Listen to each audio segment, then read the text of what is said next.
আলহামদুলিল্লাহ, গরু, ছাগল, হাঁস, মুরগি পালতে হলে আপনার সবসময় প্রাণী সম্পদের অফিসারের সাথে যোগাযোগ রাখতে হবে। বড় বড় ডাক্তারদের সাথে আপনার চলাফেরা করতে হবে, স্যারদের সাথে পরামর্শ করতে হবে কীভাবে আপনার হাঁস, মুরগি, গরু, ছাগল পালতে হবে। আস্তে আস্তে সবাই আপনাকে অনেক মহব্বত করবে। ওইখানে গেলে আইলে দেখেন আজকে আমাদের নির্বাহী বড় অফিসার এবং আমাদের পড়াশোনার টিউনি স্যার সবাই এখানে আসছে।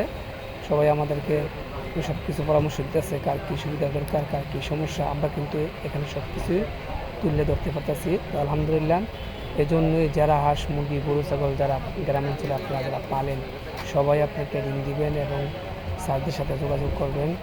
তাহলে আপনার হাঁস, মুরগি, গরু, ছাগল পাইলে আপনারা সুবিধা করতে পারবেন এবং রোগবালাই আসলে আপনারা সাথে সাথে এটার ওষুধ খাওয়াতে পারবেন এবং কিছু বুঝতে পারবেন। তো আলহামদুলিল্লাহ, আমি মনে করি যারা এভাবে ট্রেনিং দিবে মাসে একবার, তারা আশা করি অনেক কিছু শিখতে পারবে। আর সবার সাথে মহব্বত থাকলে আপনাদের সুযোগ সুবিধা ভালো হবে। আসসালামু আলাইকুম।